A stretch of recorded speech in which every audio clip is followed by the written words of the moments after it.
जय श्री राम दोस्तों, जय श्री बालाजी महाराज।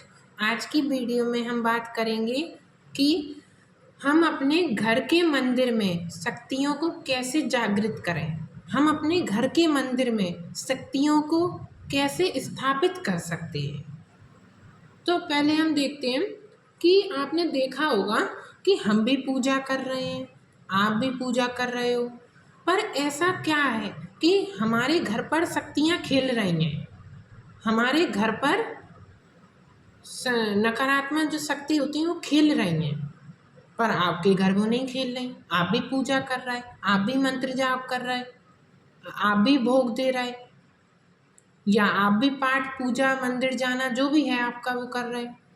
पर हमारे यहाँ क्या है, ऐसा वो होता है शक्तियों को जागृत करना, शक्तियों को जगाना, जागृत। तो दो चीज़ें होती हैं कि एक तो होता है कि सही नियम से पूजा करना। सही नियम क्या? नियम दो तरीके के। एक तो होता है नियम परहेज, कि जैसे अगर आप हनुमान जी की पूजा कर रहे हो तो आपको पता ही होगा कि हनुमान जी की पूजा में लहसुन प्याज तामसिक चीज़ों का परहेज रहता है, ठीक है। और दूसरी चीज़ क्या होती है कि अगर आपने अपनी पूजा का समय 8 बजे बनाया, एक उदाहरण के लिए मैं बता रहा हूँ आपको, अगर आपने पूजा का समय 8 बजे बनाया तो आप रोजाना 8 बजे पूजा में बैठ जाएं। क्यों? क्योंकि शक्तियाँ अपने वचनों में रहती हैं। जैसे आप उदाहरण के लिए, मैं आपको समझाने के लिए एक अच्छा उदाहरण बताऊं। आपने किसी से कहा कि कल तुम मेरे को मिलना, ठीक है, लेकिन आपने उसको समय नहीं बताया। आपने कहा कि कल तुम मुझे मिलना, ठीक है। अब वो कल व्यक्ति वो कितने बजे आ रहा है? सुबह 8 बजे आ रहा है, 9 बजे आ रहा है, 10 बजे आ रहा है, 12 बजे आ रहा है, या शाम को आ रहा, लेकिन आपने समय नहीं बताया।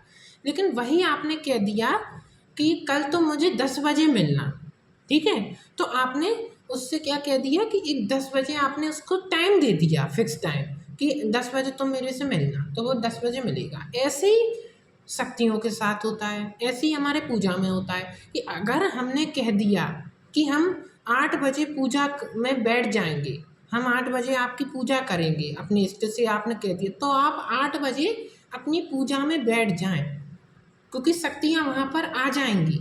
शक्तियाँ वचनों की पक्की होती हैं। अगर आपने उनसे कह दिया कि 8 बजे मैं अपनी पूजा रोज करूँगा, तो वो शक्तियाँ 8 बजे आपके मंदिर में आ जाएंगी। तो फिर आपको अपनी पूजा में बैठना है, भले ही आप आधा घंटे पूजा करें, 1 घंटे पूजा करें, अपनी सामर्थ्य अनुसार जैसे भी, लेकिन एक नियम बनाकर जरूर चलें, मेरे कहने का ये है। दूसरी चीज़ क्या होती है? दूसरी चीज़ होती है कि सही तरीके से पूजा करना, कि हाँ, हवन आप सही तरीके से कर रहे हो, मंत्र जाप सही तरीके से, भोग सही तरीके से देना, सही तरीके से पूजा करना।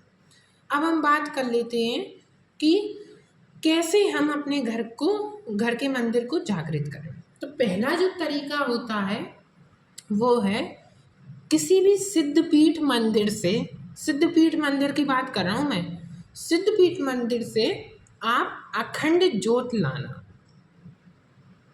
चाहे आप हनुमान जी के सिद्धपीठ मंदिर से आप ला सकते हैं, जैसे कि बागेश्वर धाम आप जानते ही होंगे। अगर मैं भी एक बागेश्वर धाम का भक्त हूँ, छोटा सा बाबा का दास हूँ मैं।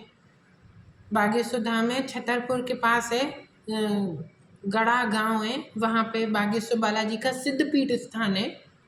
मैं भी उन्हीं का भक्त हूँ, तो आप वहाँ से भी अखंड ज्योत ला सकती हैं, या फिर मेहंदीपुर बालाजी से आप अखंड ज्योत ला सकते हैं, या फिर आप सालासर बालाजी से ला सकते हैं, जो भी आपके इष्ट हो। या फिर माँ कालका के मंदिर से आप ला सकते हैं, दिल्ली में माँ कालका का सिद्धपीठ मंदिर है। अब अखंड ज्योत लानी कैसी है? अगर आप हनुमान जी के मंदिर से ला रहे हो, जैसे कि बागेश्वर धाम से मैं बात कर लेता हूँ, तो वो ज्योत जब आप लेकर आएंगे तो आपको एक किसी बड़े जोत में या फिर किसी बड़े दीपक में आपको लानी है।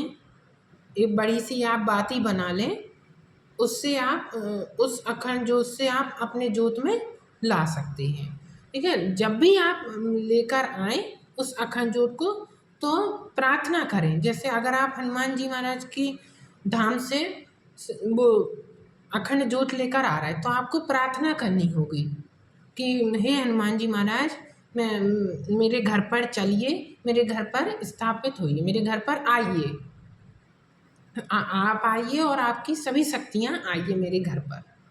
तो इस तरीके से आपको जोत ले जानी है। अब जब जोत आप कैसे भी ले जा रहे हैं, अगर आप कार से ले जा रहे हैं तो आपको ध्यान रखना है कि वो जोत किसी भी तरीके से बुझे नहीं, बुझना नहीं चाहिए उस जोत को। और कुछ भी आपको खाना पीना नहीं है, गंदे हाथ नहीं लगाने, वॉशरूम नहीं जाना आपको उस वक्त, जब तक वो जोत मतलब है आपके हाथ में, तब तक आपको वॉशरूम नहीं जाना, गंदे हाथ नहीं लगाने हैं, ठीक है। क्योंकि उस जोत में साक्षात हनुमान जी रहते हैं, साक्षात बिल्कुल स्वयं वो अपने आपके साथ आते हैं, ये समझ के चलिए आप। और जब आप अपने घर पहुंच जाएं तो आप चाहे कितने बजे भी पहुंच रहे हो, चाहे आप भले ही रात को पहुंच रहे हो, दोपहर में पहुंच रहे हो, जैसे भी आप पहुंच रहे हो, तो आपको तुरंत उस जोत को जलाना है। यह नहीं करना कि अभी रात है या फिर मैं कल जलाऊंगा, जो भी है जैसे भी, उसको तुरंत आपको अपने घर के मंदिर में स्थापित कर देना है। फिर उस जोत को आप कम से कम 11 दिन, 21 दिन, 41 दिन, इतने दिन जब आप जलाएंगे तो आपका घर का मंदिर जागृत हो जाएगा। घर के मंदिर में भी शक्ति आ जाएगी कि कोई भी अगर नकारात्मक ऊर्जा वाला कोई व्यक्ति है, वो आपके घर के मंदिर में प्रवेश अगर करेगा तो वो खेलने लग जाएगा, उस पर हाजिरी आ जाएगी, ठीक है। दूसरा जो उपाय है वो है सिद्धपीठ मंदिर से मिट्टी लाना। वहाँ की जो मिट्टी रहती है, कहीं से भी आसपास से आप मिट्टी ले आएं, तो मिट्टी ले आते समय भी आपको प्रार्थना करनी है कि हे प्रभु, आप और आपकी सकारात्मक शक्तियाँ ही मेरे साथ चलें, नकारात्मक ऊर्जा नहीं चले, आप और आपकी पॉजिटिव शक्तियाँ ही मेरे साथ चलें, ये आपको जरूर बोलना है।